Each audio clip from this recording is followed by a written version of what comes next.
તો પતંગ રસિયાઓને પતંગોત્સવની આતુરતાપૂર્વક રાહ છે, ત્યારે બીજી તરફ અબોલ પક્ષીઓને ઘાતક દોરીથી બચાવવાની પણ કવાયત શરૂ થઈ ગઈ છે। ઉત્તરાયણમાં ઘાયલ થતા સૌથી વધુ પક્ષીઓ માટે કરુણા હેલ્પલાઇન દ્વારા 13 એમ્બ્યુલન્સ દોડાવવામાં આવશે। આ એમ્બ્યુલન્સ પાલડી, વાડજ, સાબરમતી, બાપુનગર સહિત અલગ અલગ જગ્યાએ ગોઠવવામાં આવશે।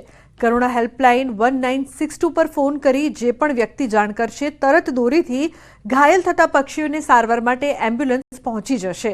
સામાન્ય દિવસોમાં રાજ્યમાં 37 એમ્બ્યુલન્સ જ હોય છે, પણ ઉત્તરાયણને લઈને વધારાની 50 એમ્બ્યુલન્સ મળીને કુલ 87 જેટલી એમ્બ્યુલન્સ તૈનાત રહેશે।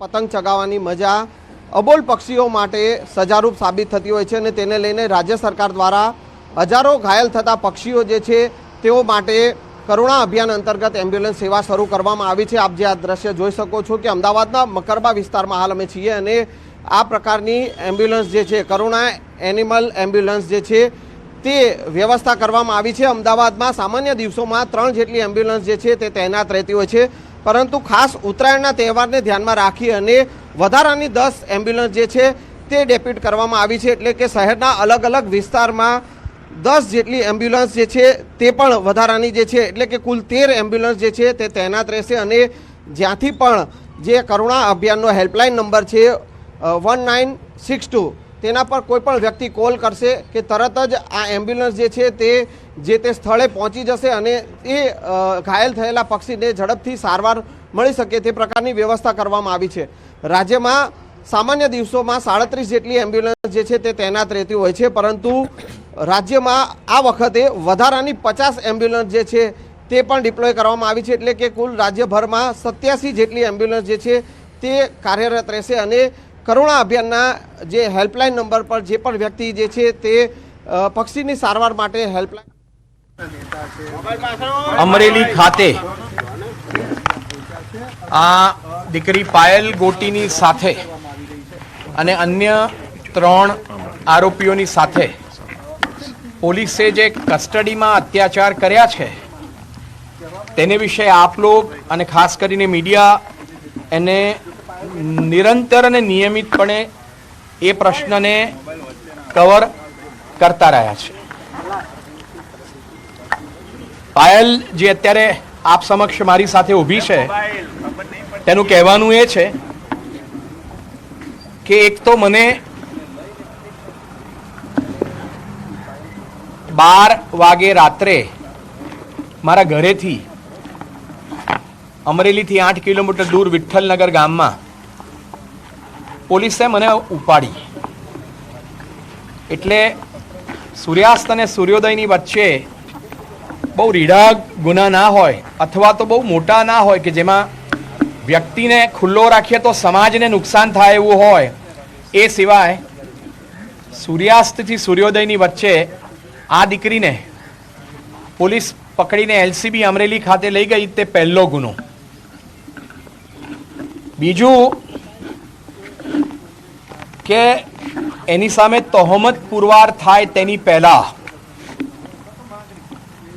એસપી સંજય કોરાટની ઓફિસમાં પ્રેસ કોન્ફરન્સ કરી અને દીકરી પાયલ ગોટીને અને 3 આરોપીઓને અન્ય પોલીસ અધિકારીઓ અને કર્મચારીઓની વચ્ચે ઊભા રાખ્યા અને એવું પ્રદર્શન કર્યું કે આ લોકો જાણે રીઢા ગુનેગાર છે ને એ લોકોએ તો કંઈ શું કરી નાખ્યું છે।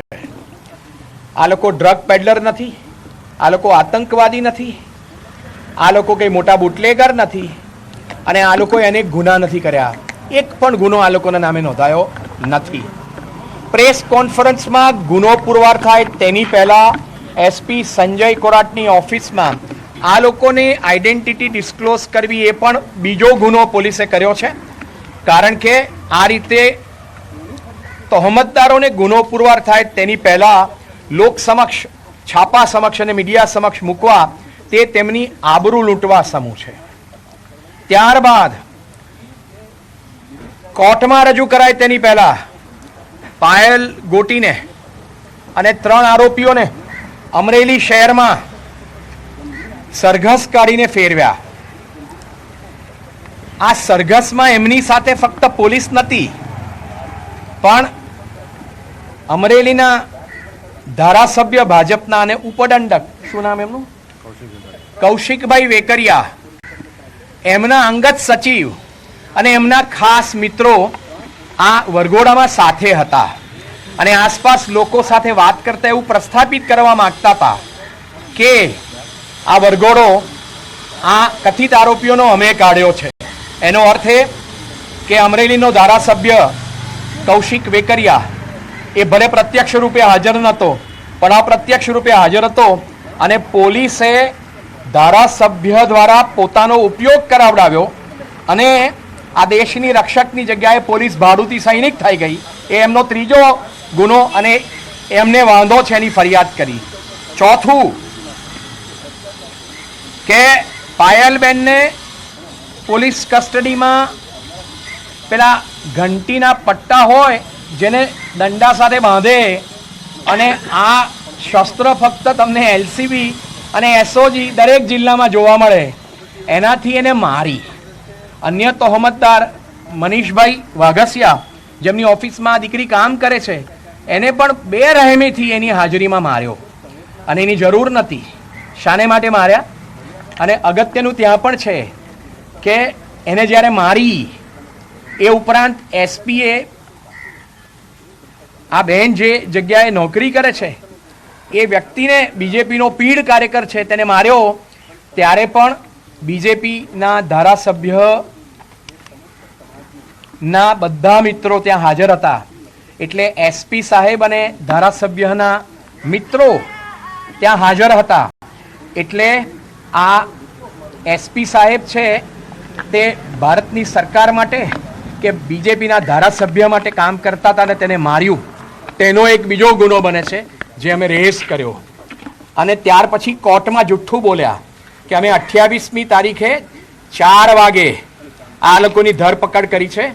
અમે કહ્યું કે સાહેબ કોર્ટમાં જુઠ્ઠું બોલવું એ ઇન્વેસ્ટિગેટિંગ ઓફિસર માટે ગુનો કહેવાય અને આ લોકોને આ દીકરીને અને અન્યોને પકડ્યા 27મીની રાત્રે અને કહ્યું છે કે 28મી સાંજે 4 વાગે પકડ્યા છે. એટલે અમરેલીની પોલીસે કોર્ટને પણ ગેરમાર્ગે દોરી એ ગુનો બને છે.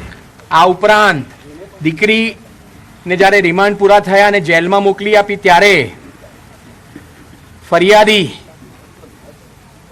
અને ધારાસભ્યના મિત્ર અને વકીલ એના કહેવાને કારણે, અમરેલીના એક જાણીતા વકીલ છે, કહેવાને કારણે ધારાસભ્યના બહુ જ નજીકના મિત્રોએ ભેગા થઈને દીકરીના પિતાને પોતાને ત્યાં બોલાવ્યા અને વિડીયો કરાવડાવ્યો કે અમરેલીના ધારાસભ્યમાં અમને કોઈ પ્રશ્ન નથી, એ ખૂબ સારું કામ કરે છે અને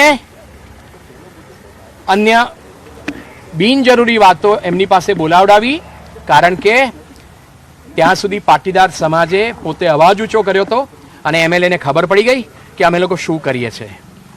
આ ઉપરાંત 29મી તારીખે ગુજરાતના માનવંતા રાજ્ય કક્ષાના ગૃહમંત્રી હર્ષભાઈ સંઘવી એ પણ અમરેલીમાં હાજર હતા અને એસપી સંજય કોરાટ જેમણે આ દીકરીનું અને અન્ય આરોપીઓનું સરઘસ કાઢ્યું અને 29મી ને 30મીએ પોલીસ સ્ટેશનમાં પટ્ટાથી માર્યા.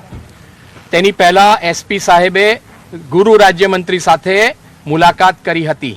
અમારા ફરિયાદમાં મેં લખ્યું છે કે ગૃહ રાજ્યમંત્રીની ક્લિપિંગ્સ પણ અમે મૂકી કે એમણે અનેક વખત કહ્યું છે કે દંડો ચલાવનાર આવડે તેને જ કહેવાય પોલીસ અને આરોપીને જે ભાષા આવડતી હોય તે ભાષામાં પોલીસે શીખવાડવું જોઈએ. અને ત્રીજી વસ્તુ, પગની અંદર તો ખાસ સેવાને શુશ્રૂષા કરવી જોઈએ અને મારવા જોઈએ.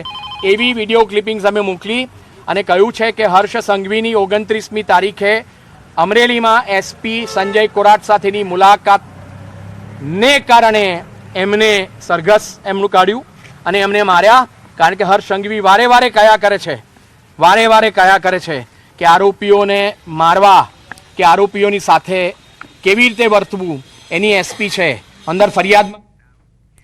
સમાચારમાં આગળ વાત કરીએ તો ઉત્તરાયણના પર્વ પર ફાફડા, જલેબી, ઊંધિયું, ચીક્કી આરોગજો પણ તમારા રિસ્ક પર, કેમ કે આરોગ્ય વિભાગના ભરોસે રહેશો તો બીમાર પડશો. વડોદરા મહાનગરપાલિકાનું આરોગ્ય વિભાગ ઉત્તરાયણના આગલા દિવસે ખાદ્ય પદાર્થોના નમૂના લેવા નીકળ્યું છે, જેનો રિપોર્ટ 14 દિવસ બાદ આવશે. અને રિપોર્ટના આધારે કાર્યવાહી કરાશે. વડોદરાના કડક બજારમાં જુદી જુદી દુકાનોમાંથી ખાદ્ય ચીજોના સેમ્પલ લેવાયા. ત્યારે આ મામલે રિપોર્ટને લઈ સવાલ કરતા અધિકારીઓએ કહ્યું કે રિપોર્ટ તો 14 દિવસ બાદ આવશે. અમારું કામ તો સેમ્પલ લેવાનું છે, રિપોર્ટ કરવાનું કામ તો લેબોરેટરીનું છે. ત્યારે સવાલ એ થાય છે કે જ્યાં સુધી રિપોર્ટ આવશે ત્યાં સુધીમાં તો લાખો લોકો અખાદ્ય ખોરાક આરોગી ચૂક્યા હશે. ઘોડા છૂટ્યા પછી તબેલાને તાળા મારવાનો શું મતલબ? આવતીકાલે ઉત્તરાયણ છે અને આવતીકાલની જો વાત કરીએ તો જે નાગરિકો છે તેઓ મોટી માત્રામાં તલની